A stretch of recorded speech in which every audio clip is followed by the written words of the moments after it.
So what was that experience like working for Wilhelmina?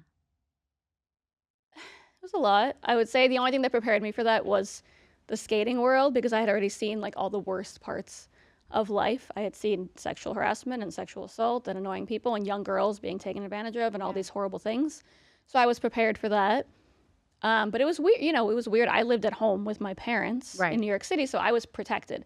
But how many girls get discovered in other countries and get like plucked out of their homes, taken to New York, and have no one to protect them and guide them? And Totally. I could only imagine. I mean, I saw horrible things too, but I can only imagine it was much worse actually what was going on, and it was awkward to be a part of it for sure. You know, it's interesting. In, I don't know, early 2000s, like 2005, 2006, I'm trying to think. I worked in the nightclub business. I was like the director of operations in Vegas, in New York, and part of the job was I managed all the promoters. Yeah, And the promoters' job was to round up all the models from Wilhelmina, yeah, Ford, all the other places, and they had to come out with them at night.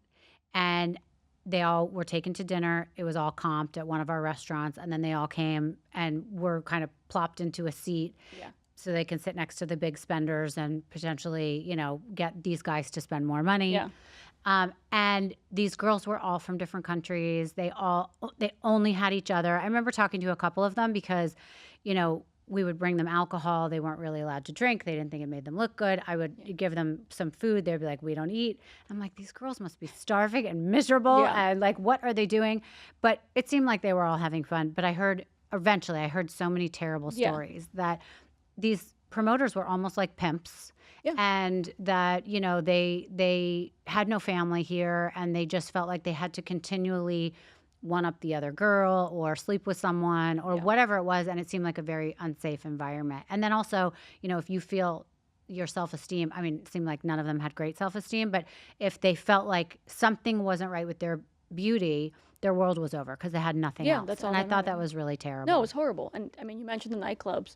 One of my first experiences at Wilhelmina, it was I want to say Christmas party, like one of the winter parties. And my now best friend, I happened to meet her at a photo shoot a week before. We were both the youngest people at Wilhelmina, same agent, so we decided to go together. Hmm. But we showed up and they gave us these like under 21 bracelets. I think we both had just turned 18. And then we get downstairs and our agents, rip the bracelet off. I was like, oh, don't worry. And I was like, oh, they're so cool. And then we get downstairs and we see it says black panties in like giant balloon letters, like all across, like everywhere in the club. Yeah. And we're like, what the hell is black panties? Like we had no idea what was going on. It's like a Christmas party. Hmm. And then 3 hours later, R. Kelly shows up for his Black Panties album release party, which had to be the same night as the underage models were there in the club. So it's like your agents basically set you up to hang out with R. Kelly and some other celebrities I won't name who were very flirty with all of us knowing we were under 21, probably under 18 for a Right. lot of us too. And like they basically put us in that situation. And if my parents weren't 30 blocks away, who the hell knows what I would have done or like how Right. you If end up you in a safe didn't have place. to go home to your Yeah. parents, they wouldn't have known, Right. and you may have made some other choices. What do you think the worst experience was that you had as a model? I mean, I got kicked out for not sleeping with my agent. So That's pretty bad. yeah, that'll do it. Me and the same best friend. Meaning you lost them as an agent. Yeah, like basically one of their like new bookers that they hired was basically like, I'll get you these jobs if you sleep with me. And I came up with like a brilliant strategy. Me and the same friend were like, we're gonna go and complain to like the higher ups and we're gonna succeed and they're gonna get fired. And we were so proud of ourselves and we showed up and all of our agents are there and they're like, hey, so before you speak, we just want to let you know you're actually too ugly to be here and we signed you accidentally, so you're gonna have to go. Because they all knew what we were gonna say and basically told me to my face, we made a mistake signing you.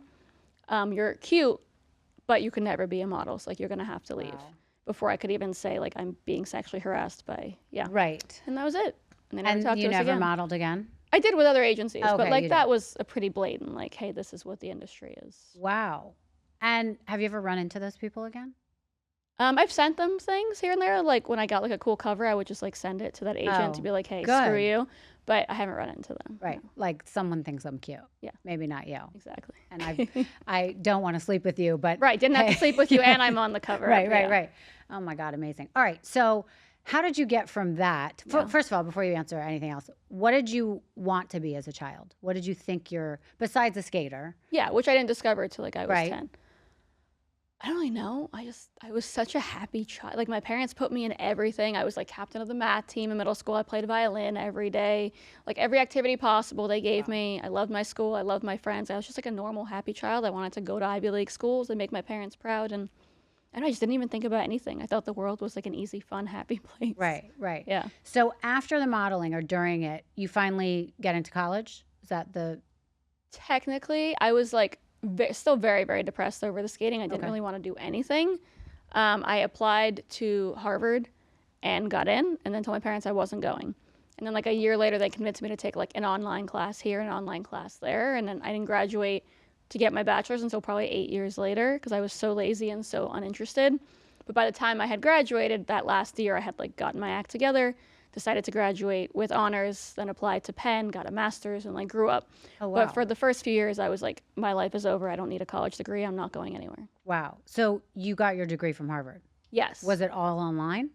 Or you ended up 50%. I ended up going going here and there, mostly Okay. because I needed an excuse to get out and like do something. Got But it.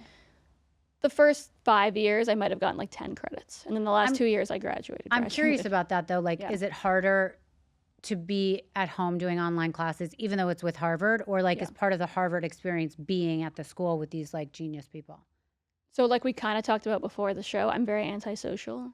I have no interest in being around anybody. Right. But a part of that is probably because I was like virtual schooled growing up. Sure. So, like most of my teenage life, before I got injured, but after as well, like I went to high school online. So, like, that's kind of how I taught myself to learn anyway. Oh, okay. And I just don't like people, and people usually don't like me, and it was just easier. Yeah, I don't it's I don't know. It's just like, like what's the point? No, but I get it. I'm very much a Yeah, recluse, like so if I need to, like I love meeting interesting people. Yeah. But if I'm here to get my degree, I'm going to talk to my professors when I need to and work my butt off and leave. Like I don't need the extra stuff. Yeah, you don't need the social aspect Yeah. to it. Okay. Well, still two amazing degrees. How much were you interested in politics as you were growing up? So ironically, you said, what do you want to be when you grow up? There was like a year when I was like really little that I wanted to be in politics, but I never thought about it when I got older. Only now am I like, oh, maybe this actually makes sense. Yeah. But it was more like I'm obsessed with America because my parents are immigrants. My dad had introduced me to a lot of politicians in New York, Okay. mostly Democrats, but like I had known that like I spent some childhood years like I have a picture on Hillary Clinton's lap in like our newspaper in New York. Like I had been with Chuck Schumer to like light the menorah in New York. Like I Right. knew some politicians, but honestly was not that interested.